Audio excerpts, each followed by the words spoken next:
রাজস্ব অধ্যাদেশ সংস্কার বিষয়ক কমিটি বাতিল এবং এনবিআর চেয়ারম্যানের অপসারণের দাবিতে দ্বিতীয় দফায় দ্বিতীয় দিনের মতো কলম বিরতি পালন করছেন শুল্ক ও কর বিভাগের সকল দফতরের কর্মকর্তা কর্মচারীরা। এই মুহূর্তে আগারগাঁওয়ে আছেন সহকর্মী এম এস আরেফিন। সরাসরি যাচ্ছে তার কাছে। আরেফিন, জাতীয় রাজস্ব বোর্ড এনবিআর ভবনের সামনে কিন্তু এই মুহূর্তে জাতীয় রাজস্ব বোর্ডের অধীনে ঢাকার সকল শুল্ক ও কর কর্মকর্তারা অবস্থান নিয়েছেন।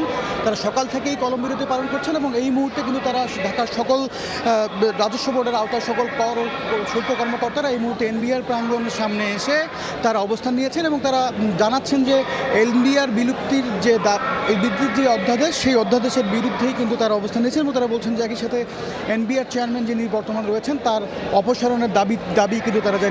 এই মুহূর্তে তারা আমাদেরকে যেটি জানিয়েছেন যে এনবিআর সংস্কারের জন্য সরকার গত 19 জুন যে অধ্যাদেশটি জারি করেছে সেখানে 6 সদস্যের একটি কমিটি গঠন করা হয় এবং সেই কমিটিতে কিন্তু এই জাতীয় রাজস্ব বোর্ড বিলুপ্তির বিরুদ্ধে যে জাতীয় ঐক্য পরিষদ আন্দোলন করছে তাদের কিন্তু কোনো কর্মকর্তা কিংবা এদেরকে রাখা হয়নি এবং একই সাথে তাদেরকে অবহিতও করা হয়নি, যে কারণে কিন্তু তারা এই সংস্কার কমিটিকে পুরোপুরি বাতিল চাচ্ছেন। এবং তারা আমাদেরকে যেটি জানিয়েছেন যে গতকাল সরকারের পক্ষ থেকে তাদেরকে একটি চিঠি দেওয়া হয়েছে যেখানে বলা হয়েছে যে এই শুল্ক থেকে 6 জন এবং কর থেকে 6 জন কর্মকর্তা মোট 6 জন কর্মকর্তাকে নিয়ে নতুন করে কিন্তু সংস্কার করার জন্য তারা কমিটিতে আহ্বান জানিয়েছে। কিন্তু এই সরকারের এই চিঠিটি কিন্তু তারা বয়কট করেছে। তারা বলছে যে পুরোপুরি এই 6 সদস্যের কমিটি বাতিল করতে হবে, নতুবা তারা নতুন করে এই কমিটিতে তাদের অংশগ্রহণ তারা করবে না। এছাড়া তারা আমাদেরকে যেটি জানিয়েছেন যে আজকে দুপুর 2টা পর্যন্তই কিন্তু তারা তাদের এই অবস্থান কর্মসূচি পালন করবেন এবং এরপরে তারা একটি সংবাদ সম্মেলন করবেন যেখানে তারা তাদের আগামী দিনের